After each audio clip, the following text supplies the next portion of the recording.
Voilà, rebonjour, nous sommes toujours au château du lac où se tient le conclave de l'opposition congolaise.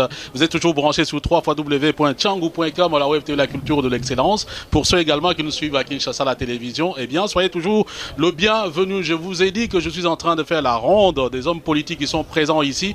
Vous avez remarqué que je suis avec monsieur José Ndundo Bonongue. Il est donc vice-président du G7 et président du PDC. Alors, le G7 est partie prenante, il nous semble, dans cette organisation, clairement parmi en tout cas les plateformes les plus attendues.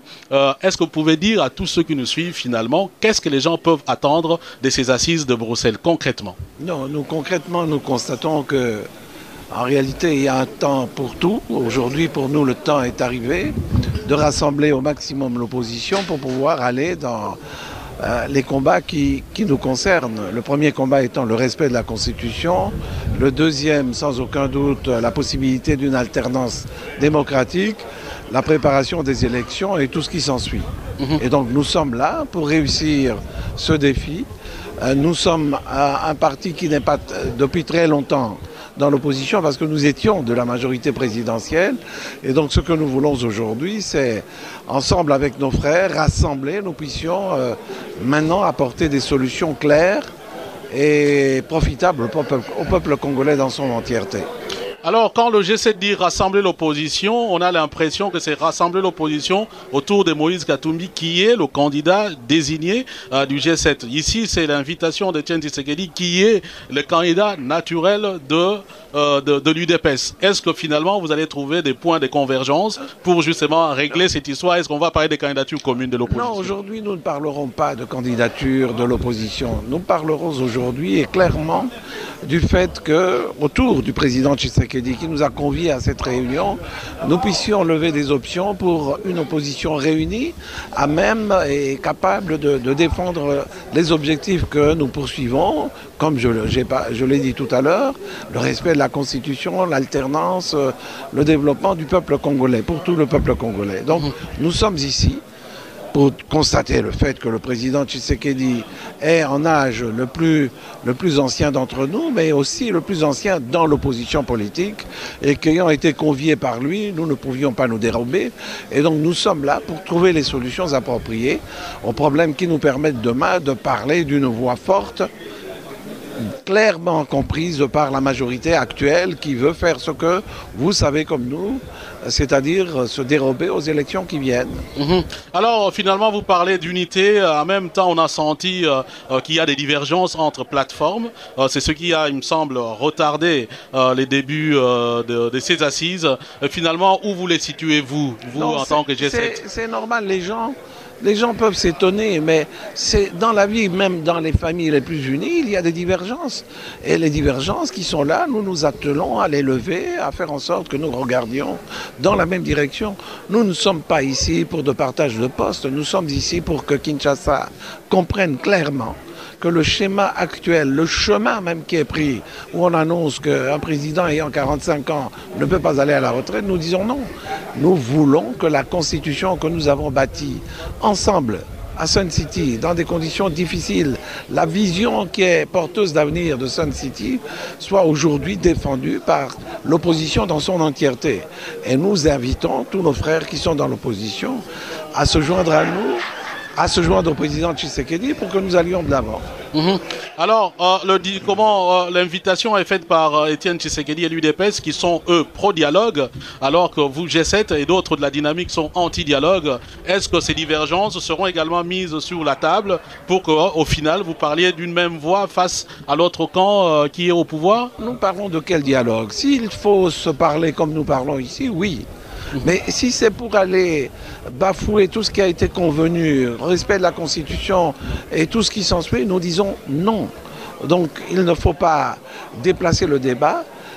Ceux qui veulent le dialogue ont peut-être des raisons de vouloir le dialogue. Ceux qui, comme nous, ont émis des conditionnalités pour que ce dialogue soit un dialogue de vérité, pas un dialogue de rachat des consciences, puisse cela se réaliser dans l'intérêt du peuple congolais. Donc il ne faut pas à partir du problème du dialogue, créer une opposition interne qui fasse qu'en réalité, le pouvoir va gagner dans le temps, va gagner dans les perspectives qui sont les siennes. Aujourd'hui, nous sommes là rassemblés, unis, pour regarder dans la même direction et débattre des questions comme celle du dialogue, celle des élections et tout le reste. Dernière petite question et puis je vais vous libérer, mais il me semble bien qu'une décision, que dis-je, une recommandation de l'Union africaine, de l'Union européenne, de la francophonie et de l'ONU vous demande, à vous opérateurs politiques, d'aller tous au dialogue. D'ailleurs, ils ont décidé d'affubler Kodjo de deux médiateurs, disons, de deux co-facilitateurs, on peut les appeler comme ça, un de la SADC, un de la conférence internationale des pays des Grands Lacs. Finalement, comment vous positionnez-vous par rapport à... C'est ainsi que vous comprenez qu'il y a deux... Non, si vous lisez le texte, il y a les quatre premiers, l'Organisation internationale de la francophonie, les Nations unies, l'Union africaine, et puis, à leur demande, la SADC. Et donc, nous disons clairement que si les conditions sont réunies pour que la vérité puisse se manifester, pour qu'on puisse ramener la paix, parce qu'aujourd'hui, le pays est ingouverné. Que vous le vouliez ou non, vous voyez, vous assistez à la crise économique, vous assistez à tous les problèmes qui se posent. Aujourd'hui, il faut rassembler pour que nous allions aux élections, que nous ayons les mêmes objectifs, les mêmes méthodes, et je dirais les mêmes instruments en main pour aller à ces élections. Merci, monsieur José Ndundo Bonongue. Merci en tout cas de venir dans notre plateau. Voilà, nous continuons donc notre direct, enfin disons-le comme ça, depuis le château du lac, ici à Jeanval. On nous annonce l'arrivée du président Tshisekedi, peut-être d'autres invités de marque. Voilà, nous allons maintenant rentrer dans la salle pour voir. Et puis, entre-temps, ben voilà, si ça ne se fait pas, nous serons encore ici pour vous rendre compte de tout ce qui se passe ici en périphérie de Bruxelles dans le cadre de ce conclave de l'opposition congolaise. Donc il ne faut pas déplacer le débat.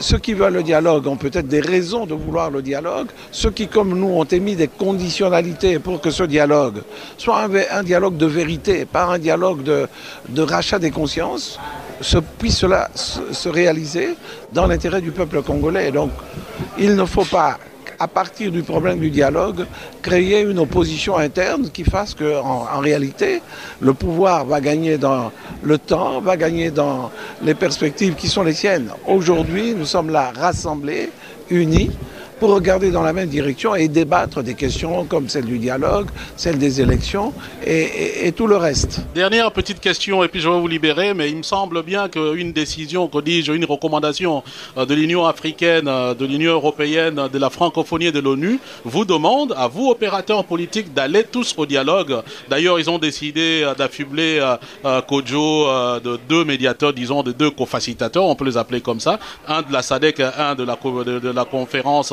internationale des pays des Grands Lacs. Voilà, rebonjour, nous sommes toujours au château du lac où se tient le conclave de l'opposition congolaise. Vous êtes toujours branchés sur www.tchangou.com à la Web TV la culture de l'excellence. Pour ceux également qui nous suivent à Kinshasa à la télévision, eh bien, soyez toujours le bienvenu. Je vous ai dit que je suis en train de faire la ronde des hommes politiques qui sont présents ici. Vous avez remarqué que je suis avec monsieur José Ndundo Bonongue. Il est donc vice-président du G7 et président du PDC. Alors, le G7 est partie prenante, il nous semble, dans cette organisation, clairement parmi en tout cas les plateformes les plus attendues. Est-ce que vous pouvez dire à tous ceux qui nous suivent finalement, qu'est-ce que les gens peuvent attendre de ces assises de Bruxelles concrètement? Non, concrètement, nous constatons que en réalité, il y a un temps pour tout. Aujourd'hui, pour nous, le temps est arrivé de rassembler au maximum l'opposition pour pouvoir aller dans les combats qui nous concernent. Le premier combat étant le respect de la Constitution, le deuxième, sans aucun doute, la possibilité d'une alternance démocratique, la préparation des élections et tout ce qui s'ensuit. Et donc nous sommes là pour réussir ce défi. Nous sommes un parti qui n'est pas depuis très longtemps dans l'opposition parce que nous étions de la majorité présidentielle. Et donc ce que nous voulons aujourd'hui, c'est, ensemble avec nos frères, rassembler, nous puissions maintenant apporter des solutions claires et profitables au peuple congolais dans son entièreté. Alors, quand le G7 dit rassembler l'opposition, on a l'impression que c'est rassembler l'opposition autour de Moïse Katumbi, qui est le candidat désigné du G7. Ici, c'est l'invitation d'Etienne Tshisekedi, qui est le candidat naturel de l'UDPS. Est-ce que finalement, vous allez trouver des points de convergence pour justement régler cette histoire? Est-ce qu'on va parler des candidatures communes de l'opposition? Non, aujourd'hui, nous ne parlerons pas de candidature de l'opposition. Nous parlerons aujourd'hui et clairement du fait que, autour du président Tshisekedi qui nous a conviés à cette réunion, nous puissions lever des options pour une opposition réunie, à même et capable de défendre les objectifs de l'élection. Nous ne sommes pas ici pour de partage de postes, nous sommes ici pour que Kinshasa comprenne clairement que le schéma actuel, le chemin même qui est pris, où on annonce qu'un président ayant 45 ans ne peut pas aller à la retraite, nous disons non. Nous voulons que la constitution que nous avons bâtie ensemble à Sun City, dans des conditions difficiles, la vision qui est porteuse d'avenir de Sun City soit aujourd'hui défendue par l'opposition dans son entièreté. Et nous invitons tous nos frères qui sont dans l'opposition à se joindre à nous, à se joindre au président Tshisekedi pour que nous allions de l'avant. Alors, l'invitation est faite par Etienne Tshisekedi et l'UDPS qui sont, eux, pro-dialogue, alors que vous, G7 et d'autres de la dynamique sont anti-dialogue. Est-ce que ces divergences seront également mises sur la table pour qu'au final, vous parliez d'une même voix face à l'autre camp qui est au pouvoir? Nous parlons de quel dialogue? S'il faut se parler comme nous parlons ici, oui. Mais si c'est pour aller bafouer tout ce qui a été convenu, respect de la Constitution et tout ce qui s'ensuit, nous disons non. Nous poursuivons, comme je l'ai dit tout à l'heure, le respect de la Constitution, l'alternance, le développement du peuple congolais, pour tout le peuple congolais. Donc nous sommes ici pour constater le fait que le président Tshisekedi est en âge le plus ancien d'entre nous, mais aussi le plus ancien dans l'opposition politique, et qu'ayant été conviés par lui, nous ne pouvions pas nous dérober. Et donc nous sommes là pour trouver les solutions appropriées aux problèmes qui nous permettent demain de parler d'une voix forte, clairement comprise par la majorité actuelle qui veut faire ce que vous savez comme nous, c'est-à-dire se dérober aux élections qui viennent. Alors finalement vous parlez d'unité, en même temps on a senti qu'il y a des divergences entre plateformes, c'est ce qui a, il me semble, retardé les débuts de ces assises. Finalement, où vous les situez-vous, en tant que G7? C'est normal, les gens peuvent s'étonner, mais c'est dans la vie, même dans les familles les plus unies, il y a des divergences. Et les divergences qui sont là, nous nous attelons à les lever, à faire en sorte que nous regardions dans la même direction.